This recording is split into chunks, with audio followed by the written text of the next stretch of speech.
Bonjour.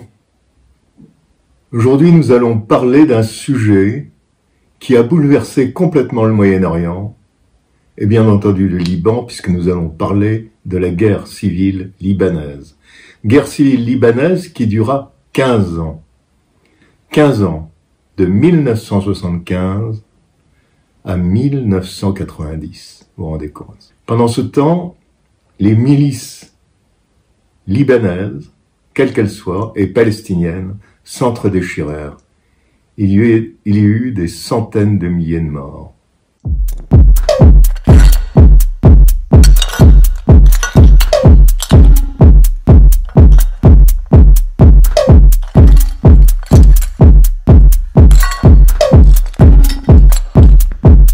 Samurai sword on my back.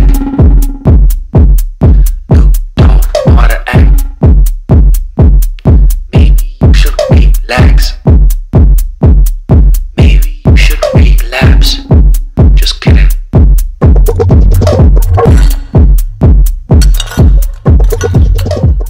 Alors, que s'est-il passé pour qu'un pays prospère, qu'on nommait à ce moment-là la Suisse du Moyen-Orient, bascule complètement dans la guerre civile? Sur un atlas, le Liban apparaît sous la forme d'une tache minuscule, comme un coquillage déposé sur le rivage d'Asie par les vagues de la Méditerranée orientale.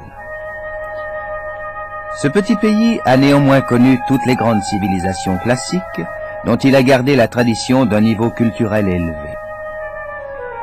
Les 1 600 000 habitants sont en légère majorité chrétiens, maronites et orthodoxes, par rapport aux musulmans. La langue maternelle est l'arabe, mais on parle couramment le français et l'anglais. La capitale, Beyrouth, métropole du commerce proche-oriental, est de fondation très ancienne, mais présente un aspect moderne. La République libanaise est peu industrialisée. Son atout économique majeur réside dans le tourisme, grâce à sa longue et belle côte maritime, ses montagnes salubres et ses admirables paysages. Alors, tout d'abord, la constitution libanaise est basée sur un pacte national. Pacte national au terme duquel la présidence de la République va à un chrétien maronite, celle du gouvernement va à un musulman sunnite, et la présidence du Parlement libanais va à un chiite. Bon. Dans cet environnement, à partir de 1969, les partis palestiniens de résistance et de libération commencent à s'installer au Liban, où il y a une tradition assumée d'accueil des réfugiés palestiniens. Eh oui, tradition assumée. Mais arrive un événement qui va transformer complètement le climat paisible libanais. C'est en Jordanie. Jordanie qui elle-même accueille l'OLP, l'Organisation de libération de la Palestine, sur son sol. Et c'est là, c'est en Jordanie que va se jouer le premier acte de cette tragédie. En effet, une tentative de l'OLP et de Yasser Arafat d'assassiner Hussein de Jordanie, le roi Hussein de Jordanie, qui régnait donc sur son pays, échoue. Hussein riposte et c'est Septembre Noir. Septembre Noir, des combats furieux entre la garde nationale jordanienne et les Palestiniens. Zarqa est aux mains des Fédayines depuis 8 jours. Mais depuis 2-3 jours, des combats se déroulent à Zarqa. Il faut dire qu'on ne sait pas exactement ce qui se passe, on ne sait pas qui tire sur qui. Ce que l'on sait, c'est que l'armée royale n'est pas dans Zarqa, elle est autour de Zarqa, et de temps en temps, elle lance des petits commandos pour essayer de tâter, si vous voulez, la situation. Et à chaque fois, 5 fois, 6 fois déjà, ces tout petits commandos, ces commandos minuscules de l'armée royale ont été repoussés par les Fedayeen. Et évidemment, il y a eu des morts et des blessés.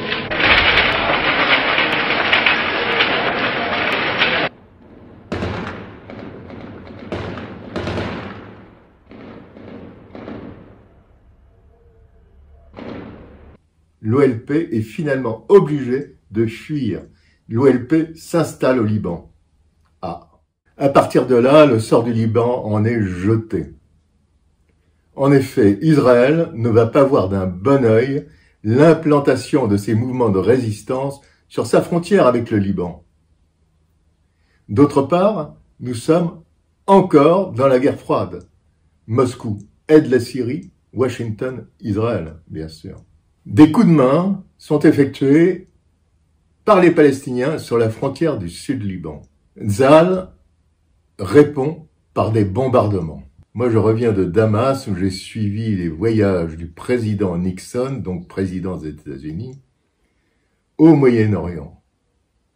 Nixon, comme Kissinger, veut la paix au Moyen-Orient.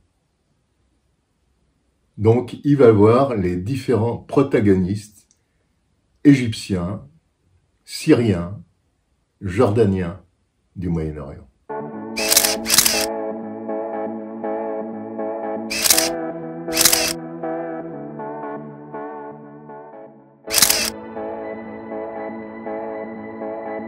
J'ai pris la route, donc, en revenant de Damas, qui mène au sud-Liban. D'un seul coup, stupeur, des explosions partout. Des avions dans le ciel. Il y a un bombardement devant moi. Je sors, prends un boîtier et je fais ces quelques photos.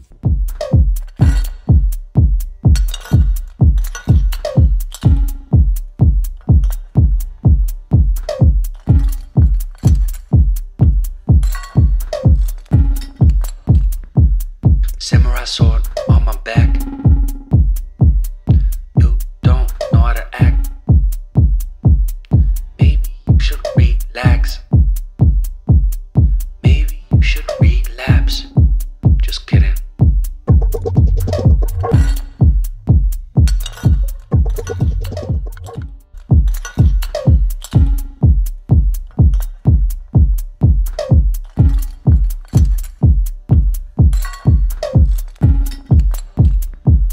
Samurai sword on my back. You don't know how to act. Maybe you should relax. Maybe you should relapse. Just kidding.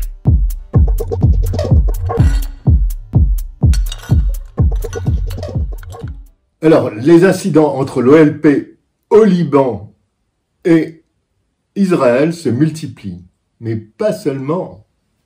L'hostilité entre la résistance palestinienne et les partis maronites libanais monte de plus en plus. Parti maronite chrétien libanais.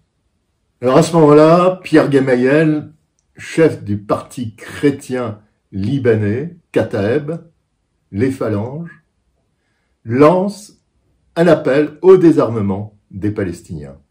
Le 13 avril 1975, Pierre Gemayel assiste à l'inauguration d'une église.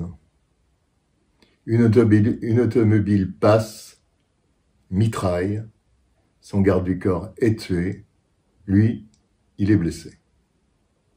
Dans l'après-midi, des miliciens des phalanges libanaises de Gemayel mitraillent un autobus. Il y a 27 morts. Et les affrontements se généralisent. Palestiniens et phalangistes dressent des barricades, s'affrontent au fusil, à la roquette, au lance-roquette, dans Beyrouth. Beyrouth qui va être dévastée. Beyrouth, 13 avril 1975, des combattants du FDLP, le Front démocratique de libération de la Palestine, célèbrent l'anniversaire de leur premier raid, celui du massacre, un an plus tôt, de Kiryat Shmoneh, un village israélien à la frontière libanaise, un massacre qui fait 18 morts civils dont 9 enfants.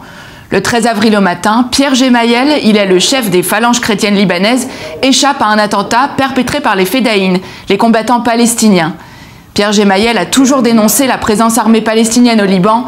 L'installation de plusieurs centaines de milliers de réfugiés palestiniens au sud du pays a bousculé l'équilibre démographique entre les communautés libanaises. L'arrivée des réfugiés palestiniens divise. Des Libanais épousent la cause révolutionnaire palestinienne, d'autres rejettent la présence militaire des Fedayines qui arrivent au Liban après les accords du Caire de 1969. Accords qui légalisent la présence armée des Fedayines au sud Liban. L'attentat qui cible Pierre Gemayel ce matin du 13 avril fait 7 morts, dont l'un de ses gardes du corps. Quelques heures plus tard, environ 1 millier de Fedayines défilent dans Beyrouth. Une parade militaire qui fait suite aux célébrations du massacre de Kiryat Shmona. Les manifestants sont enhardis par leurs propres forces, le cortège scande des slogans marxistes-léninistes et s'engage, armes à la main, en dehors du quartier palestinien, dans le quartier chrétien d'Ain Roumaneh à Beyrouth. La population assiste inquiète à la manifestation, elle redoute des affrontements avec les phalangistes. À Beyrouth, chaque quartier est un bastion politique. Le cortège se disperse, aucun incident n'est à signaler. Les Palestiniens prennent la route du retour vers les camps de réfugiés où ils habitent. Un bus qui transporte des Palestiniens du camp de Tel Zahatar est attaqué par les milices phalangistes. Représailles au meurtre du matin. 31 passagers sont tués. Les 3 jours qui suivent plongent Beyrouth dans la terreur. Les habitants sont terrés chez eux, les explosions défigurent la capitale libanaise. La ville appartient aux combattants. Les rues se transforment en champ de bataille, Beyrouth est à feu et à sang. Ce 13 avril 1975 marque le début d'une guerre qui s'achèvera 15 ans plus tard. Une guerre qui met aux prises les principaux acteurs du Proche-Orient et du Moyen-Orient, Israël, Syrie, Iran.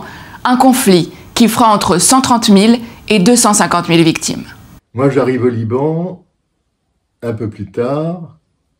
J'arrive de Saïgon, où j'ai été retenu, comme tous les journalistes qui étaient présents, par les communistes vietnamiens. Ceci est le premier épisode d'une série sur la guerre du Liban. Si vous avez aimé ce petit épisode, n'oubliez pas le pouce, partagez et à bientôt. Au revoir.